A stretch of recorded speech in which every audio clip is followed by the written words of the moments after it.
Well, hello, hello, Young and the Restless. Let me put my right sign up. Young and the Restless.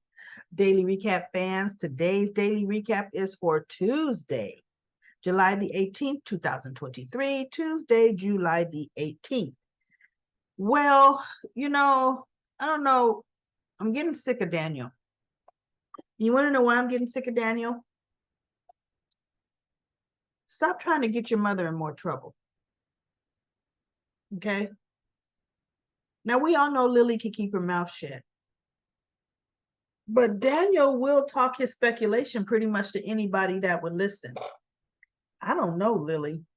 It seems a little too convenient that this Carson guy shows up and comes forward right after, like the same day my mother turns back up. You know, and I was looking at her face when she was told that Carson was coming forward.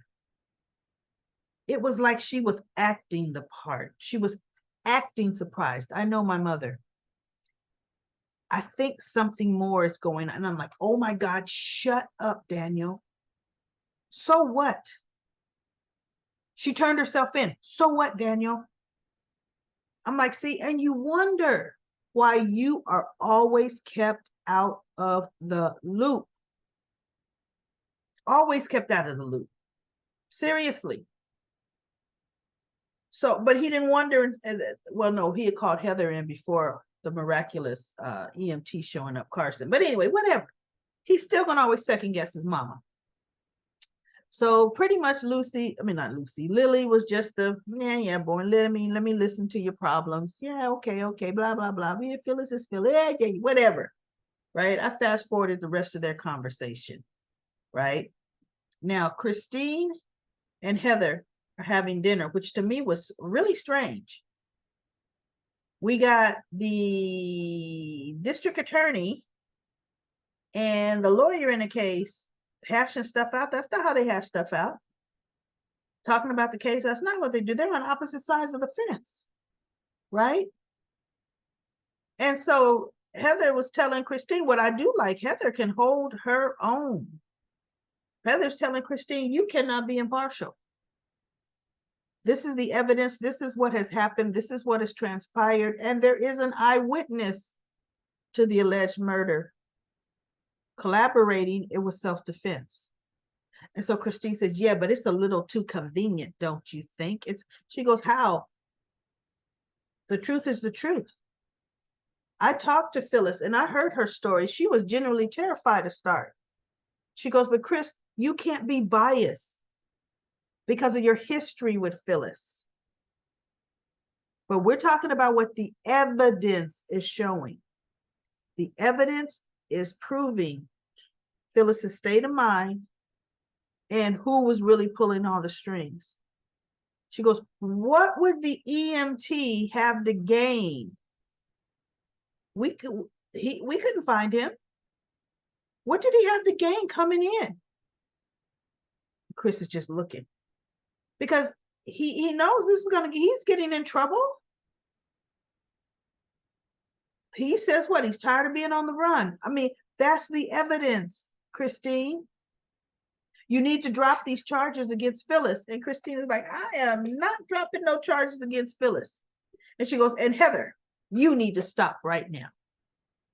Stop, like talking about. And I thought, oh, now that she's saying what you don't want to hear, it's you need to stop talking about it. When you were Phyllis bashing, Phyllis bashing Christine to Phyllis's attorney, saying Michael planned it. Michael had been in contact with Carson, which Michael hadn't, right? And Phyllis, and so Heather says, Michael never said that to me. And she goes, but Phyllis knew. So Phyllis, how does she know Carson was going to collaborate her story? And Heather says, Phyllis did not know Carson came forward. I was the one that told her. And Christine just looked. She goes, Phyllis turned herself in willingly. Christine, well, still, she's responsible for a lot of things. Christine still had to say that, right? Whatever, Christine. So that scene was that scene, right? So then we have Kyle couldn't wait to get, oh yeah, couldn't wait to get Audra in the sack. And you want to know what's so interesting to me? Now, see, we know soap operas, any TV show, they can only show so much of a woman's anatomy, right? But soap operas are really good with sheet work, hiding things in the sheet, like with Sharon and Chance. Oh, they did some good sheet work with that, right? Well, if you notice, they don't have not one love scene with Audra where she doesn't have her bra on. Because see, for one thing, she's definitely a little top heavy. But for two, even with Ashley and Tucker, everybody, the woman is laying in the bed and we got the sheet coming right here. They have it, and Victoria neatly tucked, not Audra. And here's the deal. Young folks their age, that bra would not still be on in every love scene and after every love scene. It wouldn't. So y'all make it look a little more interesting. Make it a little more interesting, folks. So anyway, they do their thing. Summer's home waiting for Kyle. Diane is still trying to talk to her and give her hope and, still blah, blah, blah. But actually Summer's softening up towards Diane because Diane don't have to keep saying what she's saying to her. Diane can be snubbing her in pure Diane fashion. Now Jack's out of town. Diane's getting ready to go upstairs with her book and the doorbell rings and it's Summer. And Summer said, I didn't feel right about using my key. So she goes, oh, come on in, Summer. So she goes, I'm sorry, Kyle is not here. And they're talking. And then Kyle does come home. And he comes in and he looks in the living room. He sees Diane. And then he looks a little further and he sees Summer. So he says, what is she doing here? Right? So Summer comes up to him and she says, Kyle, can we talk? Can we please finally talk? He goes, there's nothing that we need to talk about. She says, and then she's trying to tell him that my mother, she turned herself in. I wanted to make sure you knew. And he goes, oh, so she's finally going to try to face some music. And Summer just looked at him. And then he realized, okay, I don't want to say too much. And Summer says something. And then she comes closer to Kyle saying, look, we need to just kind of talk. And then she goes, wait a minute. Is that perfume I'm smelling on you? And Diane perks her eyes up as she looks over at him. She goes, have you been with somebody? And Kyle says, good night, Summer. And he looks at Diane. He says, I'm getting ready to go in the kitchen and get me something to eat. I'm starving. And he turns and walks away. And Summer's standing there. And Summer's like, and Diana's like, oh, man. So she snatches up her purse and she leaves. And Diane waits for Kyle to come out that kitchen. And he's like, what? Whatever. Anyway. So Summer's now, she's hurt. She's mad. She goes to the GCAC. And you know what? At first, I was having a hard time dealing with them back at the GCAC. Hated the place, still do. The decorum is ancient, but they're able to put so many different locations into one. They're able to put a restaurant into one, or look, we got 3 tables. People can eat at there. They're able to do jazz lounge scenes there. They're able to do a bar scene there. And they're able to do the rooms upstairs scene there. And everybody can kind of bump into each other there. I see the versatility of the GCAC. I'm just saying they need to update it. Right? Because all they had at the Grand Phoenix was that lobby by the fireplace. Phyllis didn't have a restaurant. Yes, she had meeting rooms that businesses would book. She had spa, but we never saw that really. Just the rooms upstairs and then that little lobby. So there is more versatility at the GCAC. So anyway, Summer comes walking in and she sees Audra and Nate. They're toasting. Oh, they're just the cat's meowing. Their positions are solidified. Oh, yeah. It's just onward, upward.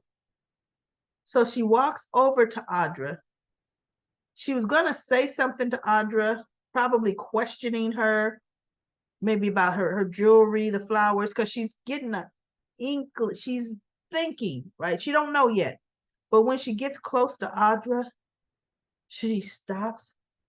She stops, and Audra turns Summer, right? And the look on Summer's face. First, I thought Summer was getting nauseous and dizzy, and I thought, oh my God, Summer's going to be pregnant. That's going to throw a big monkey wrench in Audra's plans, and that's going to eventually lure Kyle back to Summer. Because look, there's no reason Summer and Kyle haven't had a kid, none whatsoever, right? But what it really was, Summer was hit in the face with Audra's cologne. And it was the same cologne that Kyle had on him. So when Audra says Summer, and she goes, Audra. And that the way she said it, it was, oh my God, now I know who Kyle has been with. It's Audra, right? And I thought, okay, girl, now you know what you gonna do about it. Now you know, Summer. Now you know. So that was it. Nothing else, really happened on it. Sharon tells Adam, Adam is trying to talk to Sharon. I don't really think they got back to those two. Or maybe she's just listening to Adam, Rat, and Ray, but they really didn't go too into that. But pretty much that was it. Nate and Audra talking and Summer. So let's go to comment corner. We've got Roxy says, still team Adam and Tucker. Victor needs to take several seats. Once again, awards Victoria. Yuck. Meaning rewards Victoria. I would love for Adam to start his own company too. He can do it. No Nick's too much drama. He doesn't even know where Sally is now. Had to have her. That's right. I know he just had to have Sally. Kyle's got warned from this girl. She said, just don't cross me. Oh, that's going to be so good. When Audra decides she's going to destroy Kyle, that is going to be so good. I noticed Sharon's lips a while back. Lily is too boring for me. Just can't. Team Amanda needed a new man, but Devon is so boring too. It was, he has all that money. Why? I think Ashley only wants what's not into her. Tucker's so happy. Why won't she do right? I need new love interests on the show, sister, like Drusilla, shake things up. I think that's what they think Audra's doing. She's gonna be there to shake things up, right? Diane can go now. Phyllis is in rare form, like the way Tucker handled. Victor needs to help Kyle's wife. No one seems to care, but I think she's gonna wild out. Whose girl? Wait. Oh, girl, you should do B&B. Liam, yuck. Oh, Hope is entitled, wants a divorce, or Mr. Entitled. Hope said, you want a divorce. Listen, Bold and the Beautiful, The Young and the Restless is slow. But The Bold and the Beautiful is like watching paint dry. I can't stomach The Bold and the Beautiful. They say the same lines. It's almost like they got to repeat a line twice. They only have 20 minutes of shooting. So we ain't got time for all that repeating of lines, right? They rehash the same 3 storylines, and I'm sick of them. They're redoing Liam, Hope, and Thomas. That's a rehash of uh, Ridge, Brooke and Taylor. It's ridiculous. I can't stand it, can't stomach it. I'm through with it. I mean, I never was a team Bold and the Beautiful. The only time I watched the Bold and the Beautiful is when they're ending major storylines. I'll peek in on that. All I got to see is 2 episodes, or it takes me all of 15 minutes to get caught up on 4 months on the Bold and the Beautiful. Can't stand it. Can't stand that show. Sabrina says, daily recap lady. My girl Phyllis is back. I'm back. So I'm back. I know I like that. I can't wait to see how Phyllis is going to get out of these charges and get up under Diane's skin. It's going to be fun to see Summer turn into a little Phyllis. I want her to drag that spoiled, entitled, poor excuse of a man husband of hers. I agree with you. Adam needs his own business. Anita says, Nate is delusional and a lion snake. Also, his statement did not make any sense. It sounded like a big snow job. I know when he was talking to Victoria, that was craziness, and she ate it up. Anita says, I'm glad Sharon personally has come on fire. I love Sharon and Chance. They were hot. I actually kind of like Sharon and Chance together too, even though Sharon is a lot older than Chance. That's okay. I mean, I kind of think I like it. I like them together. So I'm cool with them. Better than Sharon and Chance than Summer and Chance. Summer and Chance would be the worst. The absolute worst. So anyway, everybody, that's it. That's it for today's daily recap for the Young and the Restless. I will be back tomorrow.